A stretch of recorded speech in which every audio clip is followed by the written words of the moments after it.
Welcome back to this, the 16th in my series on the story of the family of Abraham. We've arrived at chapter 26, in which we read the story of Isaac in the land of the Philistines. The story begins with the tale of a famine that hits the land, and this famine is different from the famine of chapter 12. It's explicitly distinguished from that. And why would it be distinguished from that? Well, because the story that follows replays in a great many respects the story that we see of Abraham in chapter 12 and then later on in chapter 20. It's the third of the wife-sister narratives of the book of Genesis. And the presence of three of these narratives, as I have already commented, is a cause of speculation whether the compiler, the redactor of the book of Genesis, has all these different traditions that are fundamentally the same story but can't decide which one is authentic and so includes them all and suggests that maybe all of them are true. But when we read these stories, we should notice that they are not just the same story three times over. There are great similarities, and those similarities are of noteworthy importance, as I'll suggest in a moment, but there are also great differences. And these differences, as we juxtapose these narratives with each other, will start to be seen to be significant in their own right too. Abraham's story is very much at the background here. I've noted that this plays off the background of the story of Genesis chapter 12, with Abraham going down to the land of Egypt and sojourning there for a while during the famine. But if you look at the surrounding text, if you follow from the end of chapter 25 and parallel that with the end of chapter 11 to chapter 12 of the book of Genesis, you'll see that there are a series of parallels, that the story of Abraham and the story of Isaac follow similar paths. And statements such as, sojourn in this land and I will be with you, or do not go down to Egypt, dwell in the land which I shall tell you, sojourn in this land and I will be with you and bless you, for to you and your descendants I will give all these lands, and I will perform the oath which I swore to Abraham your father, and I will make your descendants multiply as the stars of heaven. I will give you to your descendants all these lands, and in your seed all the nations of the earth shall be blessed. Very similar to what we hear given to Abraham at the beginning of his call. And then it's followed up with an explanation of why this blessing is being given. Because Abraham obeyed my voice and kept my charge, my commandments, my statutes, and my laws. Now this is a surprising statement. It's a surprising statement when we consider that these words are not the words that we'd expect to find in Genesis. These are words we might expect in Deuteronomy, or perhaps in the discussion of the law in Psalm 119 or something like that. My voice, my charge, my commandments, my statutes, and my laws. It's almost as if Abraham is being presented as the paradigmatic lawkeeper. If you want to know what it means to keep the law, you readers of Genesis, this is what it looks like. It looks like being like the character of Abraham. Now, Abraham never had the 10 Commandments given to him, or that body of case law that comes with that. He just had specific instructions, a call, a vocation to leave his father's house, a commandment to sacrifice his son, things like that, and a covenant made with him, and the commandment to circumcise his children. These are the commandments that he receives, but it's presented in a more paradigmatic law-keeping way, that he is the paradigmatic person who fulfills the intent of the law. And that's instructive for us, because he fulfills the intent of the law by living a life of faith. It's not just a matter of detailed observance of specific commands. It's a fuller sense of a life oriented towards God, putting his life in God's hand, sacrificing his past, sacrificing his future, and living by faith and loyalty. And reading it that way, I think it can help us to read the rest of the body of the law, the 5 books of Moses, and consider what it means, in fact, to keep the law. It means to live like Abraham walked. And in the New Testament, we'll see this theme taken up in the book of Romans, that Abraham is our father. He is defined by faith, by loyalty, and that when we read Paul's discussion of these things, it's not primarily by the detailed observances of the Mosaic Code. It's rather that fundamental faith in God, that faithfulness, that loyalty. These sorts of themes are the ones that come to the foreground. And that's fulfilled in Christ. And all of us, as we live by the Spirit, are displaying that we are the true heirs. We're the true seed. We're the true children of Abraham. We're walking in the way that he walked. Isaac is blessed on the account of his father. Now that again is surprising to us. We wouldn't usually think of someone being blessed on account of their parent in a very individualistic society, but this is what the text is teaching, that the next generations are blessed on behalf of Abraham. And this is a foreshadowing of the broader way in which Abraham will be a blessing to the whole world, not just to his immediate seed, but to the larger body of people that will come across him. Everyone who comes across the influence that spreads out for him, an influence of blessing, will be touched and changed by that. And this is the ideal that is supposed to be represented by Isaac himself, as Isaac is supposed to walk in the footsteps of his father. And at the beginning and the end of this chapter, we'll see very close references to the story of Abraham in that regard. Now, I've already mentioned the background of Genesis chapter 12 and 11 and the promise and call of Abraham and the way in which he goes into the land of Egypt and how that provides a background for this wife-sister narrative. There is further background in chapter 20 of the book, and in chapter 20 we'll see it's also in the land of the Philistines. It's also with Abimelech. Now, Abimelech here is not the same Abimelech. In almost all likelihood, this is the son or grandson of the former Abimelech. What we have is a dynastic name, like Pharaoh. Abimelech is the name of the king. It's not necessarily the personal name of the person involved. And as we read through the story, we'll see some of the path that we see in the story of Abraham being trodden over again. Now, in that story, we see it ends with a covenant made with Abimelech. In chapter 21, we read that there's a covenant made. God is with you in all that you do. Now, therefore, swear to me by God that you will not deal falsely with me, with my offspring, or with my posterity, but that according to the kindness that I have done to you, you will do to me and to the land in which you have sojourned. And they both make an agreement with each other that they'll treat each other well. Now, reading this story against the background of that they will treat each other in this proper way, that he will show respect to the land in which he's sojourning and be good and all these sorts of things. Reading it against the background, chapter 26 against the background of that, we'll see that Abimelech and his people have not kept those things. They've not shown the honour that they should do. And the way that they're supposed to deal well with offspring and posterity and to show kindness. Now, are they doing that? No, they're not.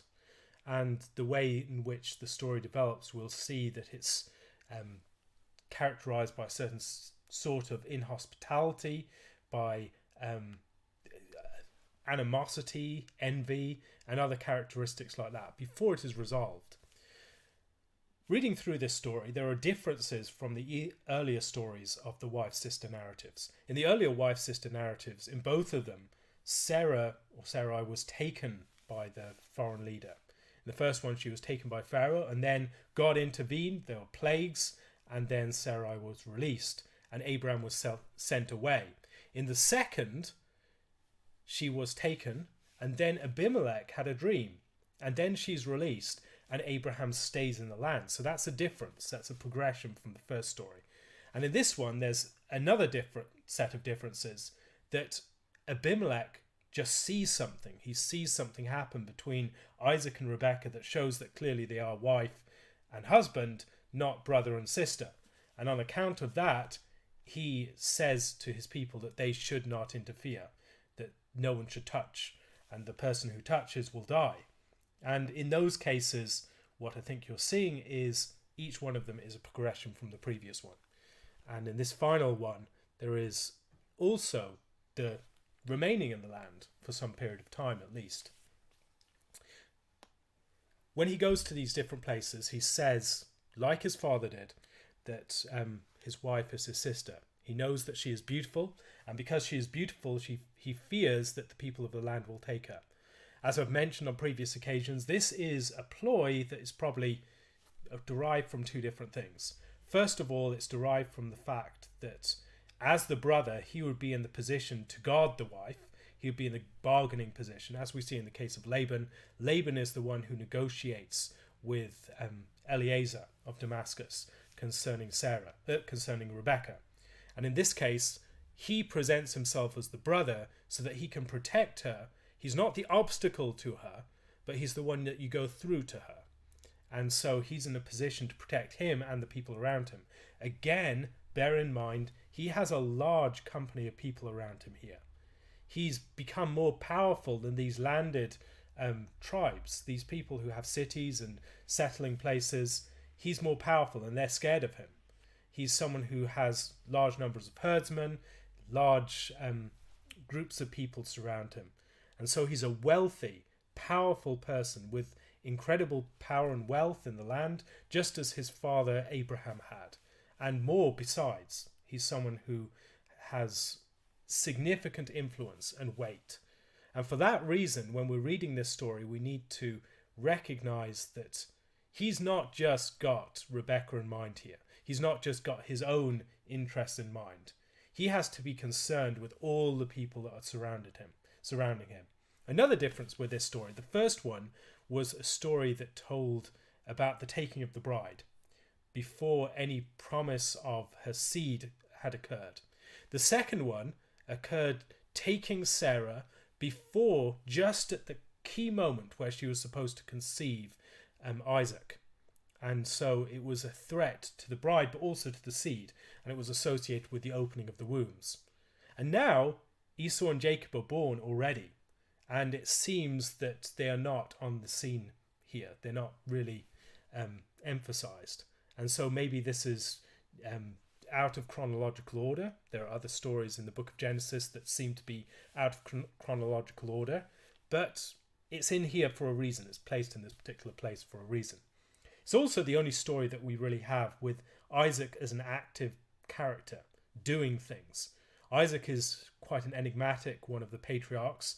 We hear a lot about Jacob and all the things that he does, and Abraham, of course.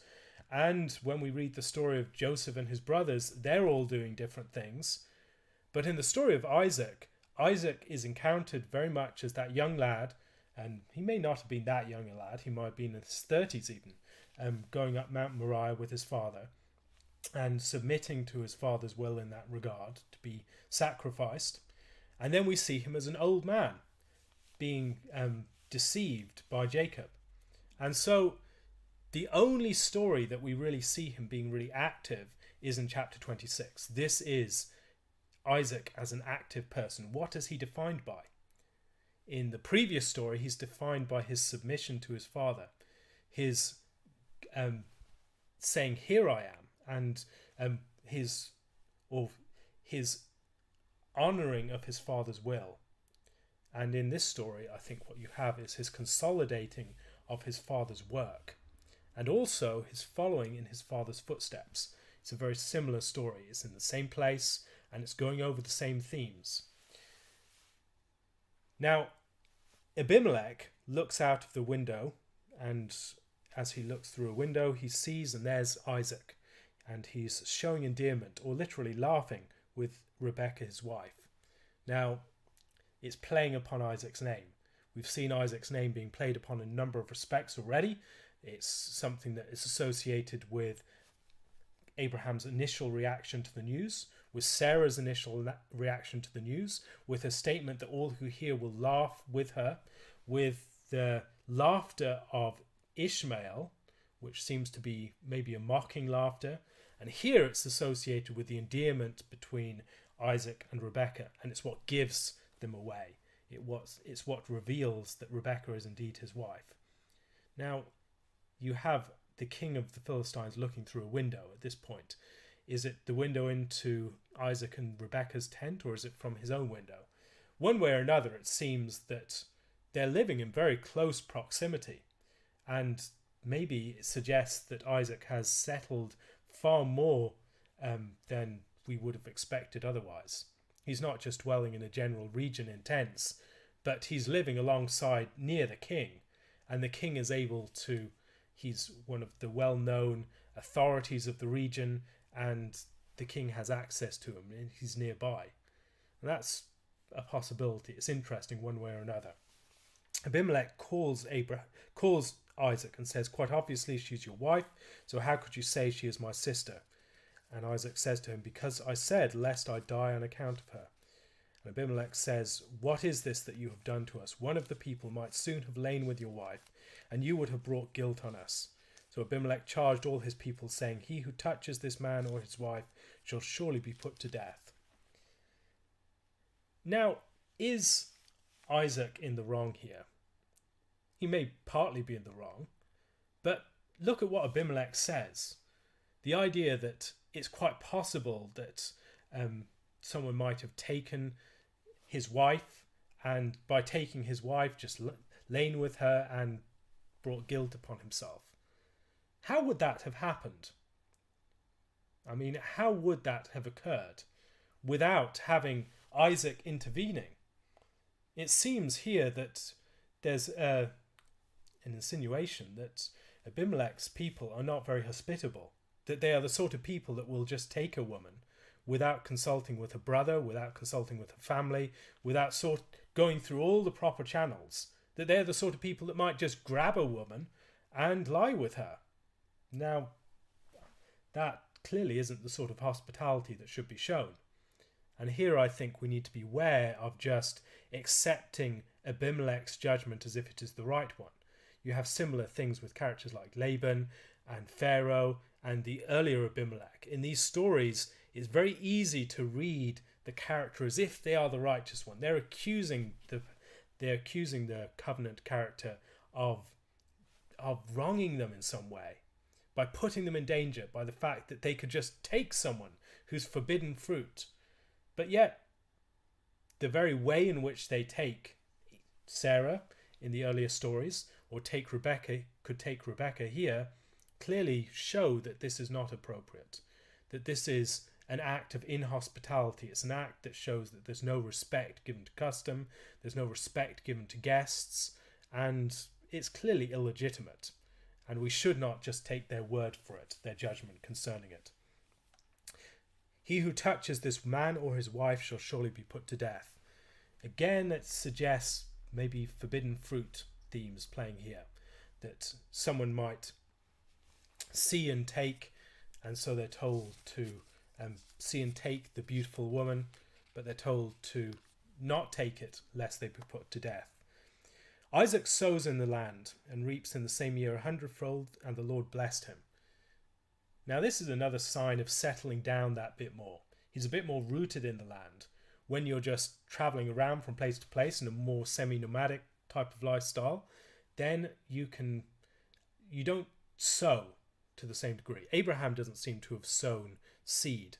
Maybe he did have some. I mean, he had grain and other things that were prepared for food in the story of chapter 18. Maybe he did grow some grains. But here we see something that suggests that Isaac has settled a bit more firmly within the land. Is this what God intended for him? Maybe not. He's told to sojourn in the land of Gerar, the land of the Philistines, and that sojourning is not necessarily the same thing as putting down deep roots. He maybe had to wait for that. Maybe that was jumping the gun. But he is blessed nonetheless, and he begins to prosper and continues prospering until he becomes very prosperous. He has possessions of flocks and possessions of herds and a great number of servants, and the Philistines envy him.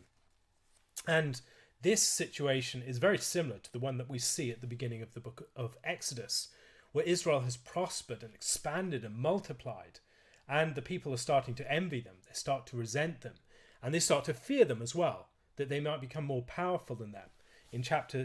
In verse 16 it says, Abimelech says to Isaac, "Go away from us, for you are much mightier than we." It's a similar threat that Israel poses to the Egyptians. This is a multiplying people. This is a people that are becoming very powerful. Again, bear in mind that this is not just one man, his wife, and 2 kids. This is a large group of people in a sheikdom with large herds and large numbers of herdsmen, trained soldiers that can fight for them, all these sorts of things. This is not just an isolated man and his wife dwelling in tents. So think in terms of that picture, and it will give you a clearer idea. Another thing to think about in the earlier story of the wife's sister is from the region of Haran, we have in that broad region, the Nuzi tablets give us knowledge of marriage customs in that area, where you would have the wife being adopted as a sister. So not just a wife, but a sister. And so this would provide some sort of basis for him using the language of sister with respect to his wife.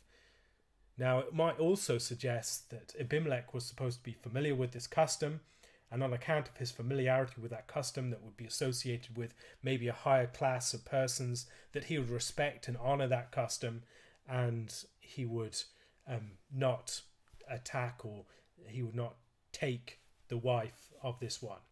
But yet there seems to have been a failure to honor that, if that was indeed the case. I'm not sure it was. All the wells that Abraham had dug previously had been covered over by the Philistines. And this again fills in some of the themes of this chapter. That a covenant had been made between Abimelech and Abraham, Isaac's father, and presumably Abimelech being the father or some ancestor of this Abimelech. And yet it has not been honoured.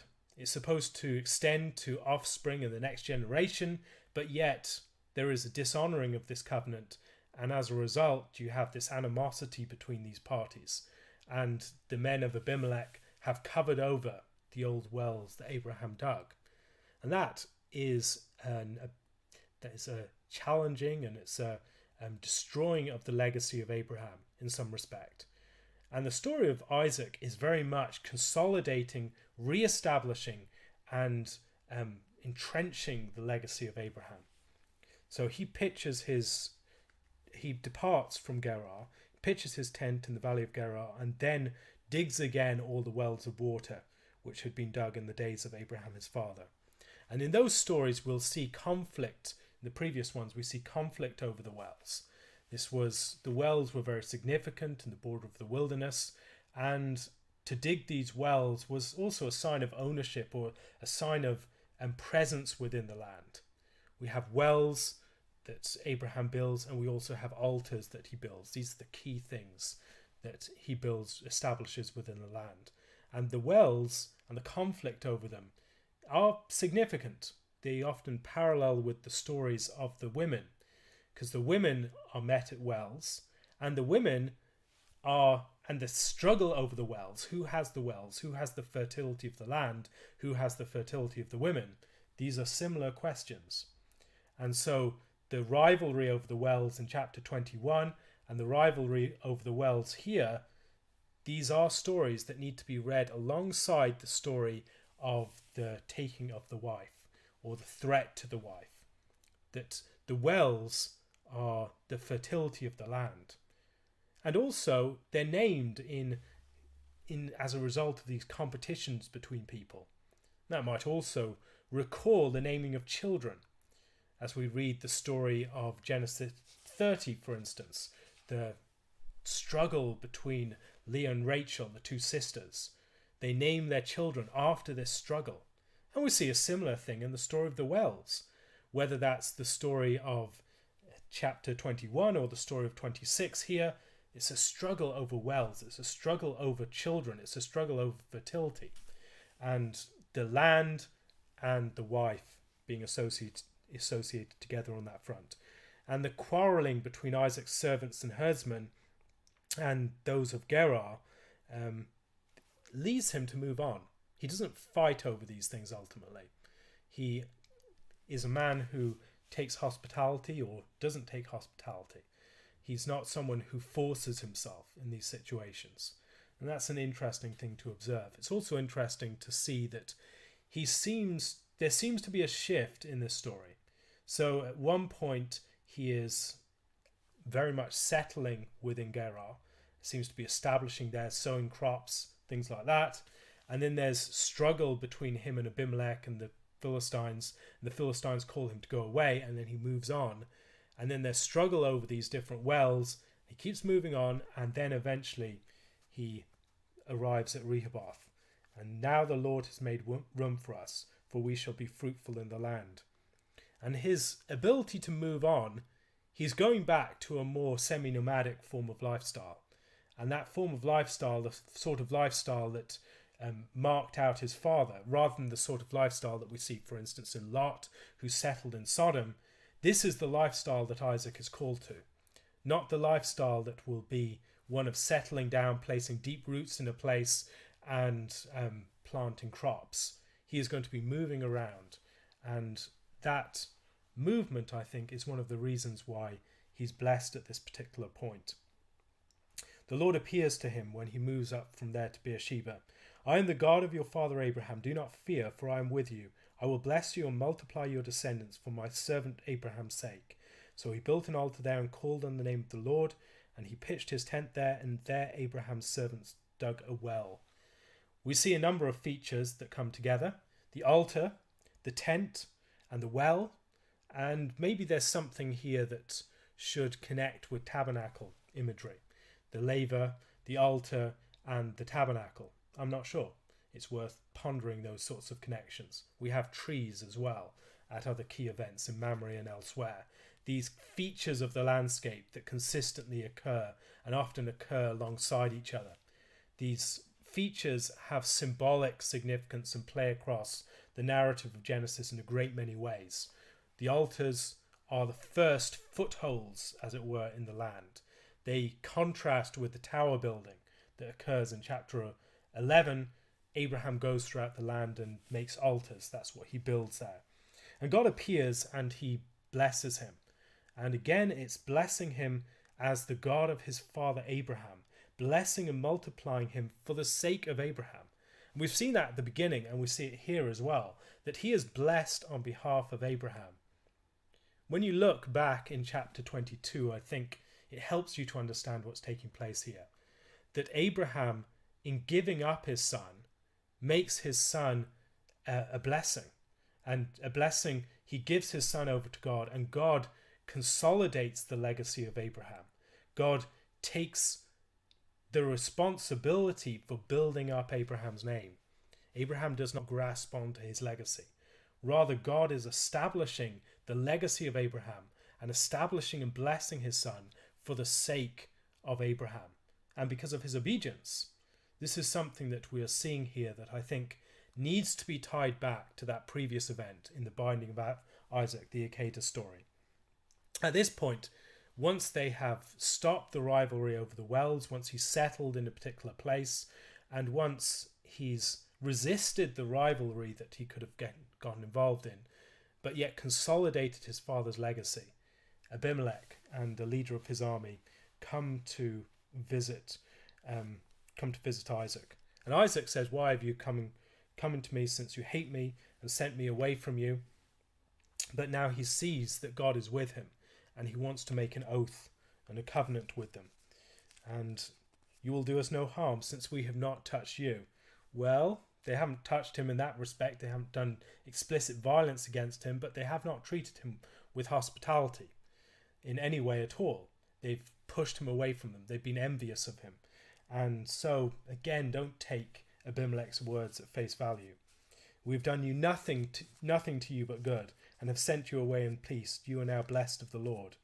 So he made them a feast, and then they ate and drank, and then they arise early in the morning, swear an oath to each other, and then they go their different ways. And maybe we should read this story alongside the story of Jacob in the land of Laban. Jacob goes away to sojourn in the land, and he ends up settling down putting down firmer roots than he might have expected. Then there's this struggle and the bearing of children and the naming of them after that struggle. And then there's the moving away and the rather duplicitous person that comes after, and the making of a covenant at this point, because that person sees that they're blessed by God. Maybe there's a connection, don't know, but worth bearing in mind. If you can see any connections, more generally, if you see any connections that I'm not mentioning here, there are hundreds of things I'm not noticing in these texts, so please mention them in the comments. And share what you have seen that I've maybe not seen.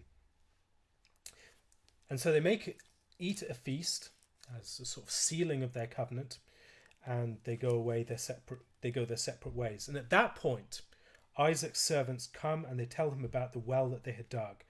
And they say to him, we have found water. It's a key event.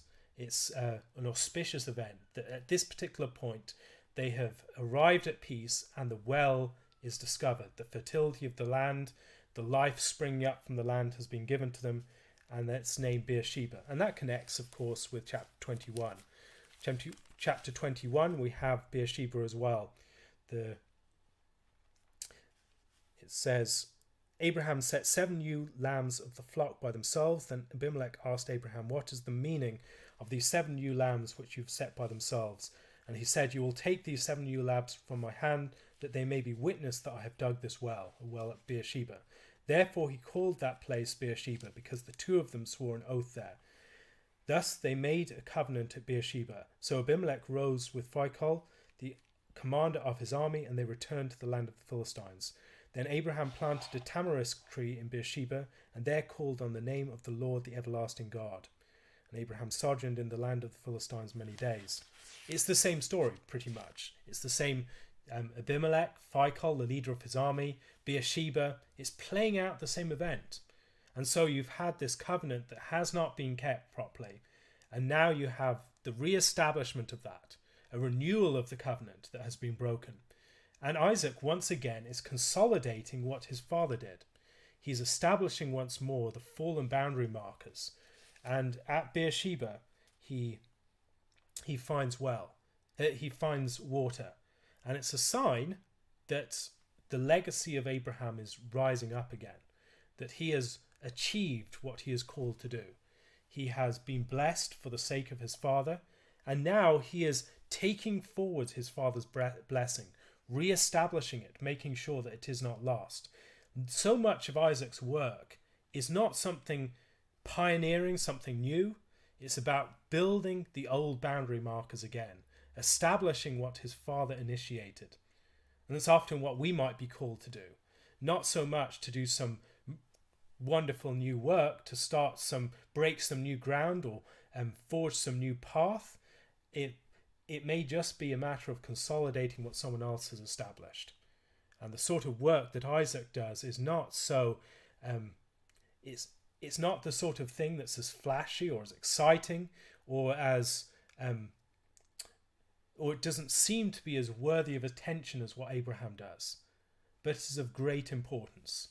What he does is re-establish and continue the legacy of Abraham. At this point, however, we read at the end of the chapter that Esau was 40 years old, and he took his wives Judith, the daughter of Beeri the Hittite, and Basemath, the daughter of Elon the Hittite. And they were a grief of mind to Isaac and Rebekah. What we have is alongside and in contrast to Isaac's re-establishment and consolidation of the legacy of Abraham. Their firstborn son is compromising that. He's marrying with the people of the land.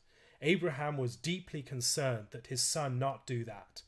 But now his son's son, his grandson, is marrying the one who's in line, or seemingly in line to inherit the covenant blessing. He's the one who's engaging with the women of the land. He's doing something that is quite inappropriate. He's compromising the covenant line. And Esau, who has despised the birthright, is despising the integrity of the covenant here as well. These women are a grief to both of his parents, and the story that follows is sandwiched between statements like this. We need to see just how important Esau's choice of wife is for the events that follow. Thank you very much for listening. Lord willing, I'll be back again tomorrow with a question or answer, and I'll be back next week with further thoughts on the story of Abraham. If you have any questions that you'd like to ask, please do so using my Curious Cat account. If you'd like to support this and other videos like it, particularly the transcription of them, please do so using my Patreon or PayPal accounts. I still need a lot of money if I'm going to make it possible to do transcriptions on a continuous basis. At the moment, I don't have enough for that at all. But if you're interested in making this possible, please do so. If you want to see my transcriptions, you can go over to Adversaria Podcast, that blog, and you'll see in my list of podcasts and transcriptions in the top, every single one of them that has a transcription is listed there. Thank you very much for listening. Lord willing, I'll be back again tomorrow. God bless.